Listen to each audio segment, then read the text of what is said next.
SafePal wallet. Data breach exposes 40,000 customer order details. SafePal, a hardware and software wallet provider, has disclosed a data breach that exposed order information for close to 40,000 customers. According to reporting from CoinDesk on August 16, 2026, the compromised records relate to purchase and order data rather than the private keys that secure user funds. The distinction matters, but it is smaller comfort than it sounds. A hardware wallet company holds two very different things: the cryptographic secrets that live on the device in a customer's hands, and the ordinary commercial records that come with selling a physical product online. The first was not touched. The second, order data covering roughly 40,000 buyers, is what leaked. The data that leaked is a targeting list. Order records for a hardware wallet purchase typically include a name, an email address or phone number, and a shipping address. On their own, these are mundane. Tied to a confirmed hardware wallet purchase, they become something more specific: a verified list of people who own crypto, keep it in self-custody, and cared enough about security to buy a dedicated device. That is a precise audience for phishing. An attacker who knows you bought a SafePal device can craft a message that references your order, spoofs a shipping or firmware update notice, and points you to a fake site asking for your recovery phrase. The breach does not hand over anyone's coins directly. It hands over the raw material for the social engineering attacks that do. SafePal has not, as of publication, released a full technical account of how the records were accessed or over what period.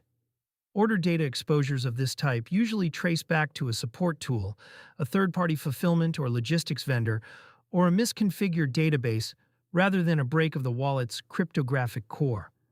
Until the company publishes specifics, the safe assumption for affected users is that their contact details are now circulating. Self-custody protects keys, not identities. The incident is a reminder that "not your keys, not your coins" describes only one layer of risk. Choosing a self-custody setup removes counterparty risk from your holdings, the kind of exposure that froze balances at failed custodians. It does not remove you from a vendor's customer database. Every hardware wallet, every crypto card application, and every exchange sign-up leaves a trail of personal data sitting on someone else's server. SafePal is far from alone this month. SafePal's disclosure lands the same week that a separate wallet-adjacent incident hit the news, and it follows a run of exposures across the sector. Israeli exchange Bits of Gold reportedly had records for 200,000 customers exposed, and the pattern is consistent. The crypto itself stays put while the identity data around it walks out the door.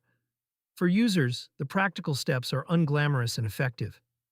Treat any unsolicited message referencing a recent purchase as suspect, especially one that creates urgency around firmware, shipping, or account verification. A hardware wallet vendor will never ask for a recovery phrase through email, chat, or a web form. Recovery phrases belong on paper or metal, entered only on the device itself when restoring a wallet. Cost falls on customers, not balances. Breaches like this rarely show up as a direct loss on a company's books, which is part of why order data security has lagged. The exposed party is the customer, and the damage arrives later as a targeted phishing attempt that may or may not succeed. That structure puts the burden of vigilance on individual users who did nothing wrong beyond buying a device through a normal checkout flow. The broader signal for anyone holding crypto is to compartmentalize. Using a dedicated email for wallet and exchange accounts, keeping shipping addresses separate where possible, and enabling app-based two-factor authentication all narrow the blast radius when a vendor is breached. None of it protects your keys because your keys were never the target here. It protects the person attached to them.